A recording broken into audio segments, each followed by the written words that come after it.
নমস্কার, 5:05 নিয়ে আমি অতনু রয়েছি আপনার সঙ্গে। প্রথমে এক রহস্যের খবর, কারণ রহস্য হামলা হয়েছে এক তরুণীর উপর, তাও আবার ট্রেনে। রহস্য হামলা, যে হামলায় চুল খোয়া গেল তরুণীর। শিয়ালদা থেকে ট্রেনে উঠেছিলেন, ট্রেনেই তরুণীর চুল কেটে নিল হামলাকারী। সিসি ক্যামেরার ফুটেজে প্রমাণ মিলেছে। কি হয়েছিল ওই তরুণীর সঙ্গে জানবো। আমার প্রতিনিধি অভিজিৎ আমার সঙ্গে রয়েছেন, সরাসরি অভিজিতের সঙ্গে একবার কথা বলবো। অভিজিৎ, কি হয়েছিল ওই তরুণীর সঙ্গে?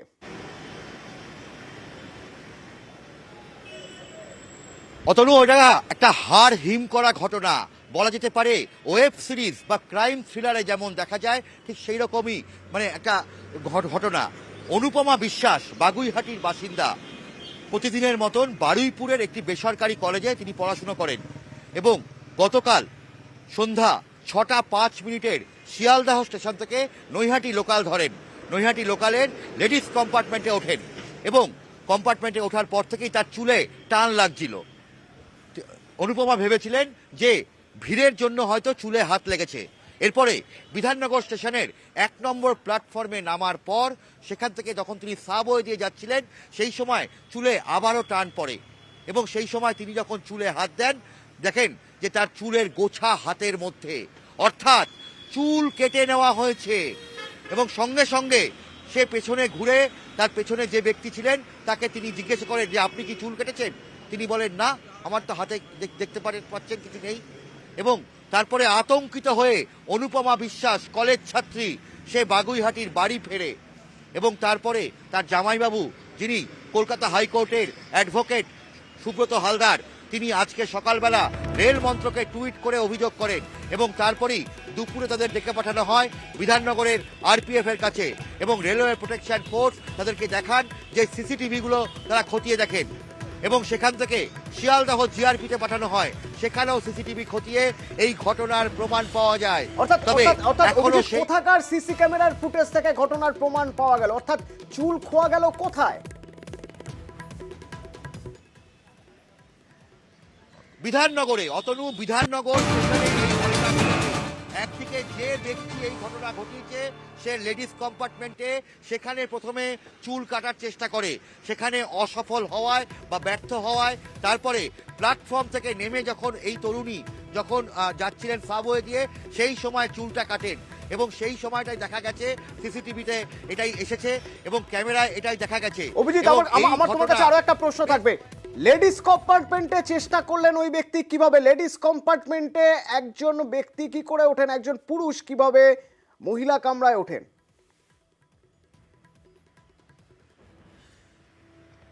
ঠিক অতনু, এইখানেই হচ্ছে যে নজরদারির অভাব, যে লেডিস কম্পার্টমেন্টে কোনো পুরুষের ওঠার কথা নয়।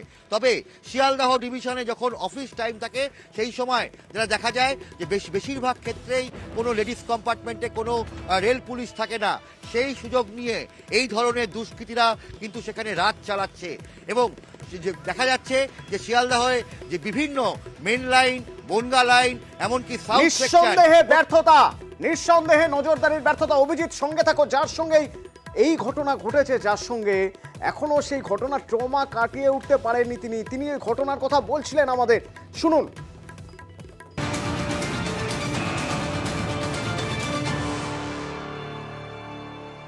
তো নামার পর প্রচুর ভিড় ছিল, তো তখন বুঝতে পারিনি, কিন্তু চুলটা মাঝে মাঝে মনে হচ্ছিল টানছে। এবার কিছুটা যাওয়ার পর আমার মনে হলো যে চুলটা অনেকটাই টানা, জোরে টানা হয়েছে। তো আমি যখন চুলটা সামনে নিই তখন দেখি হঠাৎ করে কাটা চুলটা।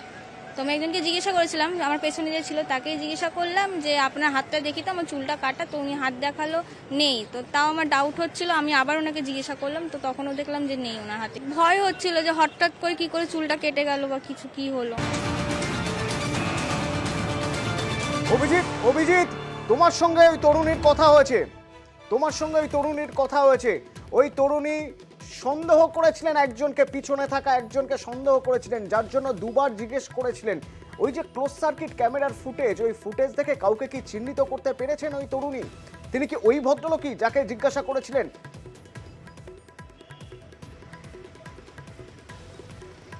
দেখো এখনো পর্যন্ত অতনু যে যুবককে জিজ্ঞাসা করা হয়েছিল তাকে তিনি চিহ্নিত করতে পেরেছেন, তবে যেহেতু বিধাননগর রেল স্টেশনের সেখানকার যে ক্যামেরাগুলো রয়েছে, ক্লোজ সার্কিট ক্যামেরাগুলো, সেগুলোর ছবির মান খুব খারাপ, তার ফলে ওই তরুণীর পক্ষে একদম সঠিকভাবে চিহ্নিত করা সম্ভব হচ্ছে না।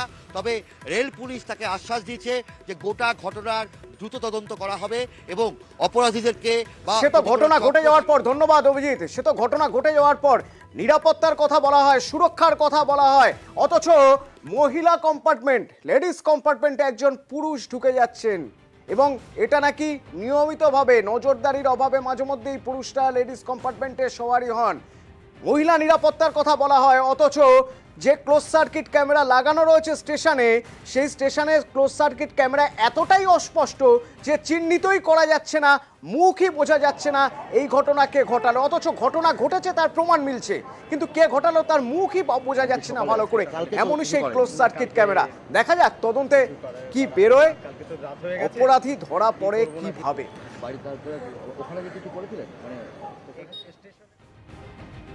ওয়াটগঞ্জের খবর, ওয়াটগঞ্জের ওই মহিলার দেহ পাওয়া গিয়েছিল জানিয়ে রীতিমতো চাঞ্চল্য ছড়িয়ে পড়ে, দেহ বলা ভুল, দেহাংশ পাওয়া গিয়েছিল এবং সেই ঘটনায় এবার তাকে খুনের ঘটনায় গ্রেপ্তার তার ভাসুর। কিভাবে খুন জানা গিয়েছে, খুনের মোটিভ জানা গিয়েছে, কেন খুন হতে হলো এই মহিলাকে, রৌনক প্রতিনিধি আমার সঙ্গে রয়েছেন, বলতে পারবেন রৌনক? দেখো, গত পরশু যে ঘটনা সামনে আসে, ওয়াটগঞ্জ এলাকার জায়গা থেকে ব্যাগে মহিলার দেহাংশ উদ্ধার হয় এবং সেই ঘটনাকে তদন্তে উঠে আসে মহিলার ভাসুরের নাম এবং তাকে গতকাল ওয়াটগঞ্জ পুলিশের তরফ থেকে ডিটেইন করা হয় এবং 24 ঘন্টা জিজ্ঞাসাবাদ করবার পর আজ 11:45 নাগাদ তাকে গ্রেফতার করা হয়। ইতিমধ্যে তাকে পুলিশ আদালতে পেশ করা হয়েছিল এবং আগামী 12 দিনে পুলিশ হেফাজতের নির্দেশ দিয়েছে, কারণ এই ঘটনার পেছনে আরো কেউ জড়িত রয়েছে কিনা তা কিন্তু পুলিশ খতিয়ে দেখতে চান। কিভাবে এই ঘটনা ঘটানো হলো এবং যে দেহের 3টি টুকরো এখনো পর্যন্ত কিন্তু পুলিশ উদ্ধার করতে পেরেছে, বাদ বাকি যে দেহাংশ তা কোথায় ফেলা হয়েছে বা কি করা হয়েছে এবং কিভাবে এই খুন করা হলো, এই বিষয়টি এখনো পুলিশ খতিয়ে দেখতে চাইছে, তার কারণেই তাকে পুলিশি হেফাজতের নির্দেশ দেওয়া হয়েছে। এবং এর পেছনে কি শুধু এই মহিলার ভাসুর নাকি আরো কেউ জড়িত রয়েছে কিনা সেই বিষয়ে কিন্তু তদন্ত করছে ওয়াটগঞ্জ থানা পুলিশ, কারণ তুমি জানোই গতকাল ডিসি নিজে জানিয়েছেন যে একটা সন্দেহ ভাজনের তালিকা তৈরি করেছেন যে এই যে হত্যা তার পেছনে কারা কারা জড়িত থাকতে পারে, সেই লিস্ট অনুযায়ী হয়তো পরবর্তীকালে পুলিশের তরফ থেকে কাউকে জিজ্ঞাসাবাদ করা হতে পারে। ধন্যবাদ। ওনার ফ্যামিলিও সব এসেছিল, বলে আমার দিদিকে পাওয়া যাচ্ছে না 3 দিন ধরে। তারপরে সব উপরে ওদেরকে জিজ্ঞেস করে, ওরা তো কেউ দরজাই খুললো না। তারপরে কালকে শুনলাম টিভিতে যেরকম মার্ডার হয়েছে, আমরা কিছুই জানি না এসব। এখানে আপনার 1 বছর, 1.5 বছর 2 বছর হতে যাচ্ছে। দুর্গাদেবীর সঙ্গে আপনাদের না, ওরা কারোর সাথে কথাবার্তাই বলতো না। আচ্ছা, নিজেদের মনে চুপ করে ডাকলেও সাড়া দিত না। এমনি যে ঘরের মধ্যে এত বড় একটা ঘটনা ঘটে গেল, আপনারা কিছু বুঝতে না, পেরেছেন? আমরা তো অবাক হয়ে গেছি, কি করে এটা হলো, আমরা শুনিনি। এমনি ঝগড়া তো একটু আধটু হয়, কিন্তু এরকম কেস তো আমরা বুঝতেই পারিনি, আমরা জানিই না কিছু। মানে ওনার ভাসুর উনি খুব শান্ত মাথায় যাতায়াত করেছেন, যেমন ট্যাঙ্কির জল পাম্প চালাতে হয়। হ্যাঁ, ওনার যে ভাসুর, পুলিশ তো এলো গত কালকে মনে হয় বিকালবেলা 4টের দিকে পুলিশ তুলে নিয়ে গেছেন। তার আগে অব্দি আমাকে দেখা গেছে খুব সিম্পল ভাবে, মানে কিছু হয়নি, যেমন কিছু করেইনি এরকম একটা ম্যাটার। বেশ মাঝে মধ্যেই বেশ চিল্লামিল্লি হতো, চেঁচামেচি হতো, ওনার দিদি ফিদিরাও ঢুকে যেতেন জানলার মধ্যে। ঝগড়াঝাটি অশান্তি লেগেছিল কন্টিনিউ। এটা নাকি এই প্রথমবার ঘটেছে আর কাণ্ড হয়েছে। ভোটের খবরে নজর রাখতে হবে। ভোটের হাওয়া গরম গরম উত্তরে, তার কারণ কোচবিহারে একই দিনে মোদি মমতা দুজনেরই প্রচার ছিল। কি বললেন তারা প্রচারে, কাকে নিশানা করলেন, সেই সব খবর ফিরবো বিরতির পর, সঙ্গে থাকুন।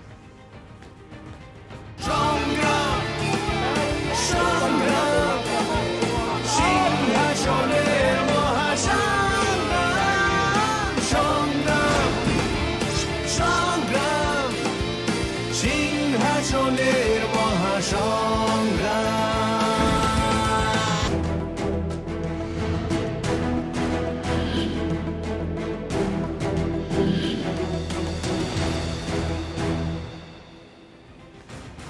আগেই বলছিলাম আপনাদের আজ ছিল হেভি ভোল্টেজ সভা, কোচবিহার সরগরম, একদিকে নরেন্দ্র মোদী আর একদিকে মমতা বন্দ্যোপাধ্যায়। তো মমতা বন্দ্যোপাধ্যায় এই সভা থেকে সিএ এনআরসি নিয়ে ফের একবার সুর চড়ালেন। ভোটের আগে ক্যাটা করে চিল্লাচ্ছে, মনে রাখবেন ক্যাটা হচ্ছে মাথা মাছের আর লেজাটা হচ্ছে এনআরসি। আর যখনই আপনি নাম লেখালেন সঙ্গে সঙ্গে আপনি বাংলাদেশি হয়ে গেলেন, অর্থাৎ আপনি লক্ষ্মীর ভান্ডার পাবেন না, আপনি কন্যাশ্রী পাবেন না, আপনি ভোট দিতে পারবেন না, আপনার নাগরিক অধিকার থাকবে না, আপনার সরকারি অধিকার থাকবে না। এটা ভালো না খারাপ নিজেরা বুঝে নিন। কোনো কে হবে না, এনআরসি হবে না, নিশ্চিত থাকুন। হিন্দু মুসলিম শিখ ইসাই রাজবংশী থেকে শুরু করে আদিবাসী নিশ্চিন্তে থাকুন। এবং এরপর যখন স্লোগান, সেই স্লোগানেও দেখা যাচ্ছে সিএ এর বিরোধিতা, এনআরসির বিরোধিতা। তাই নো ক্যাপ নো এনআরসি। আমরা সবাই নাগরিক, আমি বলবো আমরা সবাই, আপনারা বলবেন নাগরিক। আমরা সবাই আমরা সবাই আমরা সবাই আমরা সবাই এনআরসি মানছি না, কে মানছি না। কোচবিহারের মাথা ভাঙার মতো জলপাইগুড়ি মালবাজার, সেখানেও আজ মমতার সভা এবং সেখান থেকেও তিনি সেই সিএ এনআরসি নিয়ে সুর চড়ালেন। সিএ করলেই এনআরসির আওতায়, দাবি মমতার। যেই আপনি অ্যাপ্লাই করবেন ক্যাতে, সঙ্গে সঙ্গে আপনাকে এনআরসি করে দেবে আর আপনাকে ডিটেনশন ক্যাম্পে রেখে দেবে আসামের মতো। এনআরসি করতে দেব না, কে করতে দেব না, কারো অধিকার কেড়ে নিতে দেব না। মনে রাখবেন, আপনি যখনই অ্যাপ্লাই করবেন সঙ্গে সঙ্গে আপনার লক্ষ্মীর ভান্ডার কোথায় যাবে, কন্যাশ্রী পাবে না, বিনা পয়সায় রেশন পাবে না, ভারতবর্ষের নাগরিক হবে না, বাংলার নাগরিক হয় না। আপনাকে দিয়ে লিখিয়ে নেওয়া হচ্ছে আপনি অনুপ্রবেশকারী, অর্থাৎ আপনি বাংলাদেশ থেকে অনুপ্রবেশ করেছেন। জিজ্ঞেস করুন না, এটা কি এত ভালো হয়? যারা বিজেপির প্রার্থী তারা কেন করছে না? কোচবিহারের রাসমেলা প্রাঙ্গণে, সেখানে আজ সভা ছিল নরেন্দ্র মোদীর। সেখানেও সিএ এনআরসি প্রসঙ্গ, সিএ নিয়ে অপপ্রচার করছে বিরোধীরা। দাবি করছেন নরেন্দ্র মোদী গ্যারান্টি দিচ্ছেন নাগরিকত্বর, বলছেন নাগরিকত্ব মোদীর গ্যারান্টি। टीएमसी, लेफ्ट और कांग्रेस का इंडी गठबंधन सिर्फ झूठ और अफवाह की राजनीति में ही जुटे हैं। इन्होंने राजवंशी, नामशूद्र और मतुआ साथियों की कभी परवाह नहीं की, लेकिन आज जब बीजेपी सरकार सीएए लेकर आई है तो ये अफवाहें फैला रहे हैं। मां भारती पर आस्था रखने वाले हर परिवार को नागरिकता देना ये मोदी की गारंटी है। मैं पश्चिम बंगाल के हर परिवार से कहूंगा, ये टीएमसी वाले, वामपंथ वाले डराएंगे और लोकतांत्रिक तरीके आजमाएंगे, लेकिन आपने 10 साल मेरा काम देखा है। आप मोदी की गारंटी पर भरोसा कर सकते हैं। নিঃসন্দেহে সিএ এবার ইস্যু হয়ে দাঁড়িয়েছে লোকসভা ভোটে, তাই প্রচারেও সিএ এর প্রসঙ্গ আসছে বারবার করে। যেমন শান্তনু ঠাকুর, তিনিও প্রচার করতে বেরিয়ে সিএ প্রসঙ্গ তুলছেন, বলছেন এনআরসি থেকে বাঁচতে সিএ হাতিয়ার। সিএ এলে এনআরসি থেকে বাঁচার, আসলে সিএ এনআরসি থেকে বাঁচার একমাত্র উপায়। কিন্তু কোন প্রেক্ষিতে, কেন এ কথা বলছেন? অনিরুদ্ধ প্রতিনিধি আমার সঙ্গে সরাসরি রয়েছেন, একবার কথা বলি অনিরুদ্ধর সঙ্গে। অনিরুদ্ধ, সিএ এনআরসি একটা বড় ফ্যাক্টর। শান্তনু ঠাকুর যেখানেই প্রচারে যাবেন খুব স্বাভাবিকভাবেই সিএ প্রসঙ্গে তাকে কথা বলতে হবে, এটা তার এজেন্ডা, ইলেকশন এজেন্ডা। আজ কোন প্রেক্ষিতে হঠাৎ করে বললেন যে এনআরসি থেকে বাঁচার উপায় সিএ?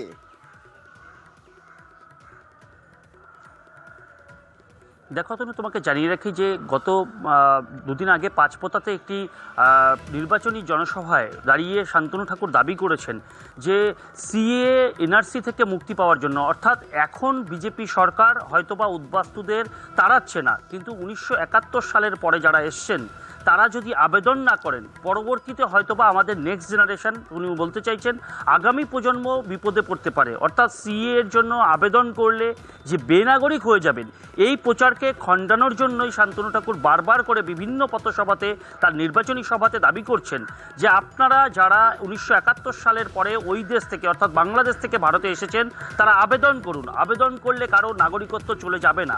সেই বোঝাতে গিয়েই কিন্তু বারবার করে শান্তনু ঠাকুর বলছেন যে সিএ এর জন্য আপনারা আবেদন করুন, কারণ আগামীতে যদি কোনো সরকার, অন্য সরকার এসে থাকে, সেই সরকার যদি এই অর্থাৎ এনআরসি করে সেক্ষেত্রে তাদের সুবিধা হবে, বা এই সিএ এর জন্য আপনারা যে নাগরিকত্ব পাবেন সেক্ষেত্রে আপনাদের সুবিধা হবে।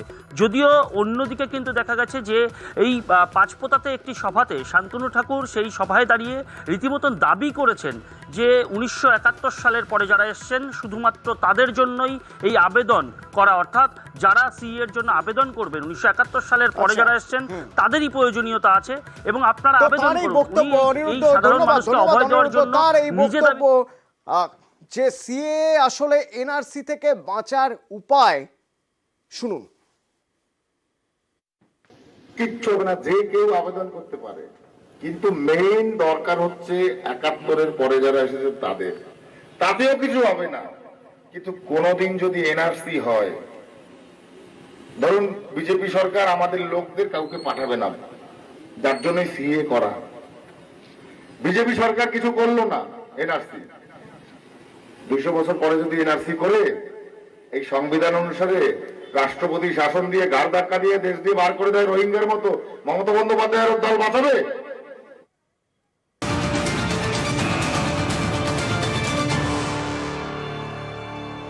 শুধু তাই নয়, এনআরসি চালুর সম্ভাবনা শুধু নয়, ভবিষ্যতে সিএ বিরোধিতা করা তৃণমূল কংগ্রেসের কর্মী সমর্থকরা যাতে বিপদে পড়েন তার পক্ষেও সওয়াল করছেন শান্তনু ঠাকুর। যেমন আধার কার্ড হয়েছিল, তার বায়োমেট্রিক ছাপনা হয়েছিল, আই কন্ট্যাক্ট করা হয়েছিল, ঠিক সেইভাবে শিবির বসে বসে যারা এক্সপার্ট লোক তারা নাগরিকত্বের জন্য আমাদের ট্রেনিং দেবে, কি করে কি করতে হয়, তারা আসবে, শিবিরে বসবে। রাজ্য সরকারের কোনো দায়িত্ব নেই, রাজ্য সরকারের কোনো কাজও নেই এতে। আপনারা সেলফ ডিক্লিয়ারেশন দেবেন, আর যখন ফিজিক্যাল ভেরিফিকেশন হবে তখন আমাদের সাথে একবার দেখা করবেন, আমাদের সঙ্গে একবার দেখা করবেন, বা আমরা আপনাদের বলে দেব লোক পাঠিয়ে পাঠিয়ে কোথা দিয়ে কি করে আপনাদের কি করতে হবে। এখন সে কথা বলবো না। টিএমসির লোকদের নিতে দেবেন না, একটা টিএমসির লোকদের আমরা নাগরিকত্ব দেব না, বড় বড় কথা না। জোড়া বিতর্কেও পিছু না হটে সিএ নিয়ে নিজের অবস্থানে অনড় শান্তনু ঠাকুর। যারা সিএ এর বিরোধিতা করছে তারা যদি নাগরিকত্ব নিতে আসে 71 সালের আইন অনুসারে, মমতা বন্দ্যোপাধ্যায় ওদের যেন নাগরিকত্ব দিতে পারে, বা ওর ভোটার কার্ডে যেন সেটা সম্পূর্ণ হয়। তো দল বেছেই তো এটাকে ডিনাই করেছে, সমর্থন করেনি। ওর তো সিটিজেনশিপ দরকার নেই, ও তো বলে দিয়েছে, তো কেন সিটিজেনশিপ দিতে হবে ওদের? এবার ভোটের একটা ইস্যু যদি সিএ হয়ে থাকে, আরো একটা অন্তত আমাদের রাজ্যের জন্য বড় ইস্যু, যে ইস্যু তৈরি করতে চেয়েছে, বারবার যে ইস্যুর কথা বলে আসছে বিজেপি।